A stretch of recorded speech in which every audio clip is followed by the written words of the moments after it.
Hello friends, আজ আমরা তবলার সমস্ত অঙ্গ এবং প্রত্যেক অঙ্গের যে বেসিক লেভেল এবং যে শব্দগুলি না শিখলে তবলা বিষয়ে কোনো জ্ঞানই হয় না, সেই শব্দগুলি আজ সংক্ষেপে আমরা জানব। এবং শুরুতেই আমাদের আঙুলগুলোর নাম জানা অত্যন্ত প্রয়োজন। অর্থাৎ শুরুতে যে আঙুলটি রয়েছে এই আঙুলটিকে বলা হয় ওল্ড ফিঙ্গার্স বা বৃদ্ধাঙ্গুল, এবং এই আঙুলটিকে বলা হয় রিং ফিঙ্গার বা তর্জনী আঙুল। এই আঙুলটিকে বলা হয় মিডল ফিঙ্গার বা মধ্যমা। এই আঙুলটিকে বলা হয় রিং ফিঙ্গার্স বা তর্জনী। এই আঙুলটিকে বলা হয় লিটল ফিঙ্গার বা কনিষ্ঠ আঙুল।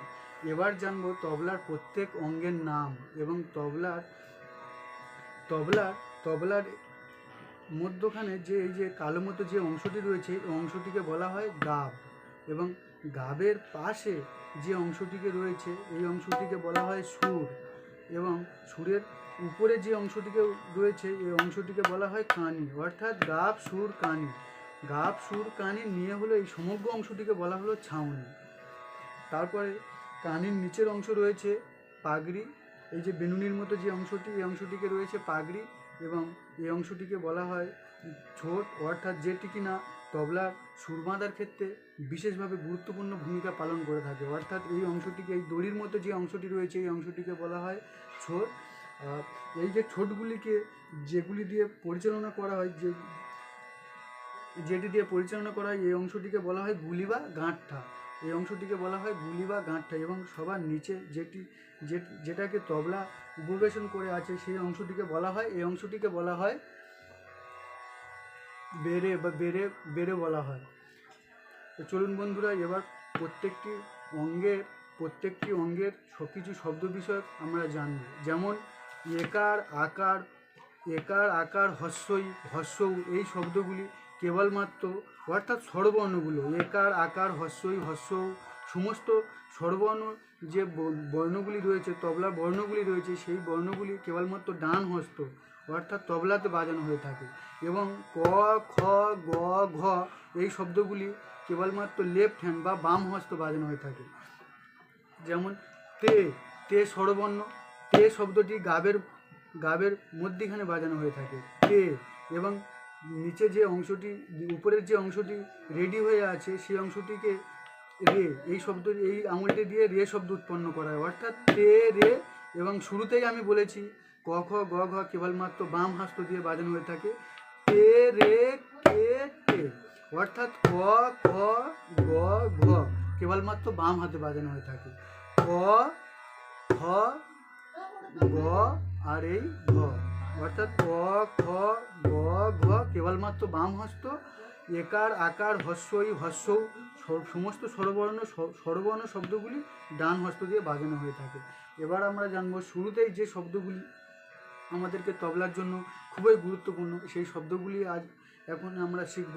অর্থাৎ তে শব্দটি গাবের মধ্যিখানে অংশ দিয়ে বাজানো হয়ে থাকে তে। তারপর যে অংশটি রয়েছে, যে আঙুলটি রয়েছে এটা দিয়ে রে শব্দ উৎপন্ন করা হয়ে থাকে। তারপরে বাম হস্ত দিয়ে কে শব্দ উৎপন্ন হয়ে থাকে। তারপর যে অংশটি পড়ে রয়েছে এই অংশটিকে তে শব্দ উৎপন্ন হয়ে থাকে, অর্থাৎ তে রে তে তে। শুরুতেই আমরা তে রে তে তে শিখব, তে রে কে টে। তারপরে রয়েছে তে রে কে কে তা কো, অর্থাৎ একটা আঙুল দুবার পরিচালনা করা যাবে না। তে রে কে কে তা কো। তারপরে রয়েছে তে রে তে রে কে তে তা কো, তে রে তে রে কে কে তা কো। শুরুতেই আমাদের গাবের যে অংশটি রয়েছে গাব অংশটিকে আমরা আমাদের ছাড়লে চলবে না, অর্থাৎ গাব দিয়ে আমাদেরকে শুরু করতে হবে। তে রে কে তে তা কো। তারপরের অংশ রয়েছে বাম হস্তের যে বর্ণগুলি রয়েছে কে, অর্থাৎ ক, খ, এই গ আর এই ঘ, অর্থাৎ ক, খ, গ, ঘ কেবলমাত্র বাম হস্ত দিয়ে বাজানো হয়ে থাকে। এবার জানবো বাম হস্তের কয়েকটা ব্যায়াম বা এক্সারসাইজ। ঘে ঘে ঘে ঘে, অর্থাৎ এই 3 আঙুল দিয়ে ঘে শব্দ উৎপন্ন হবে। তারপরে এই যে রিং ফিঙ্গার আছে, অর্থাৎ ইন্ডেক্স ফিঙ্গার বা তর্জনী ফিঙ্গার দিয়ে গে শব্দ উৎপন্ন করা হয়, অর্থাৎ ঘে গে ঘে গে। আমি শুরুতেই বলেছি ক খ গ ঘ বাম হস্ত দিয়ে বাজানো হয়ে থাকে। ঘে গে ঘে গে টে টে, অর্থাৎ স্বরবর্ণ তে টে স্বরবর্ণ টে টে ডান হস্ত দিয়ে বাজানো হয়ে থাকে। ঘে গে বাম হস্ত দিয়ে, টে টে ডান হস্ত দিয়ে, অর্থাৎ একসাথে। এবার একসাথে বাজানো হলে ঘে গে টে টে ঘে গে টে টে কে কে। আমি বলেছি ক গুণ জাস্ট, ক গুণ বাজানো হয়ে থাকে আমুলগুলো এইভাবে ছাড়িয়ে দিয়ে। ক গুণ বাজানো হয় স্বাভাবিক, আমুলগুলো এইভাবে ছাড়িয়ে দিয়ে।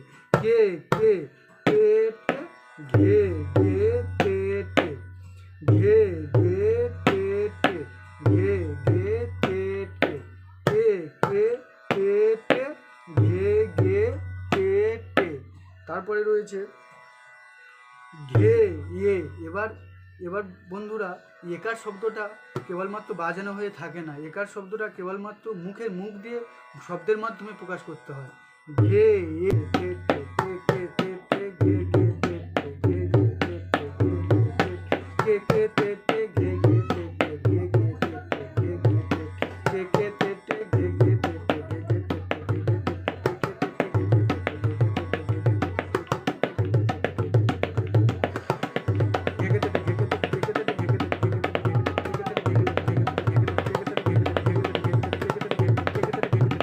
এবার বন্ধুরা মাঝখানে আপনারা শুধু কেকে তেটে বাজাতে পারেন, কেকে তেটে কেকে তেটে কেকে তেটে কেকে তেটে কেকে তেটে কেকে তেটে কেকে তেটে, আবার শুধু ঘেকে তেটে ঘেকে তেটে ঘেকে তেটে ঘেকে তেটে ঘেকে তেটে।